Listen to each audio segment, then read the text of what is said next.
So you have around $200 for a new graphics card, and you can't make up your mind between the RX 470, the new GTX 1060 3GB, and the 4GB RX 480 that basically doesn't exist?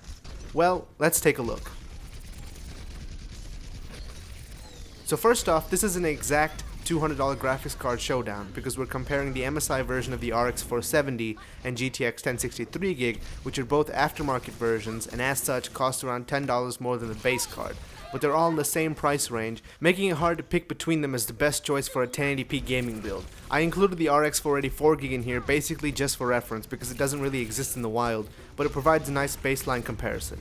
Okay, starting off with the division, the MSI 3GB 1060 here gets 56 FPS with the MSI 470 getting 51 FPS and the 4GB 480 getting 54 FPS. This is a pretty good indication of what to expect in DirectX 11, and the 3GB 1060 here has an 8ish% lead on the 470 and a 4ish% lead on the 480. This is pretty respectable since the 480 here is factory overclocked while the 1060 is at stock clocks. Moving on to Far Cry Primal, the 1060 3GB gets 65 FPS with the 470 getting 55 and the 480 getting 57. The performance gap here opens up to about 18% above the 470 and 14% above the 480. Far Cry Primal is pretty demanding and all the cards here do really well. Just for reference, the 970 gets 56 FPS, so this generation cards are a great value for money. For DX12 we have HITMAN 2016, with the 1060 3GB getting 60 FPS, the 470 getting 69, and the 480 getting 71. This is the only game where the 1060 3GB does worse than the AMD cards, and this is probably because DirectX 12 hands over VRAM management to the developer instead of letting Nvidia's drivers do their voodoo magic. Nvidia is pretty good at hiding VRAM limitations, which is the reason why I think the 970 was so successful despite 3.5 gig. It's important to note that while I didn't include Ashes of the Singularity in this roundup, mostly because it's more of a benchmark than an actual game, the 1060 matches the FPS that the AMD cards get, so the struggle to get FPS in Hitman is a bit weird. On to more DX12 stuff. Rise of the Tomb Raider has the 3GB 1060 getting 74 FPS, with the 470 at 64 and the 480 just higher at 65.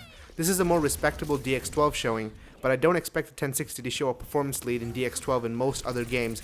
It's safer to expect it to be level with the AMD cards, or the AMD cards having a slight advantage. Last but not least, The Witcher 3 has the MSI 1060 getting 67 FPS, with the 470 running at 58 and the 480 getting 61. Witcher 3 is pretty demanding on the VRAM, so this shows how well Nvidia's color compression manages to make 3 gigs of VRAM actually work. It's important to note that this lead is only at 1080p. At 1440p, the 1060's 3 gigs performance lead over the AMD cards drops to a single frame or lower, showing especially bad performance in frame times and FPS in Assassin's Creed Unity and Hitman 2016. 1440p seems to hit a hard VRAM limit that no amount of color compression can fix. If you have a 1440p monitor, this is not the card for you. Save up and get an 8GB 480 or the 6GB 1060.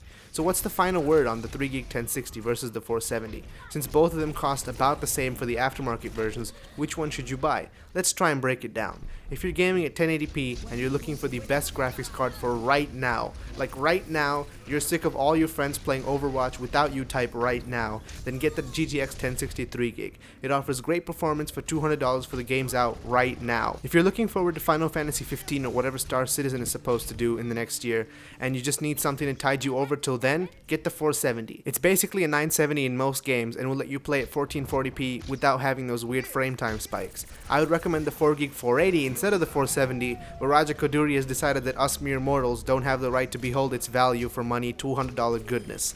Anyway, thanks for watching guys, like, comment, subscribe, all that good stuff, and I'll see you in the next video.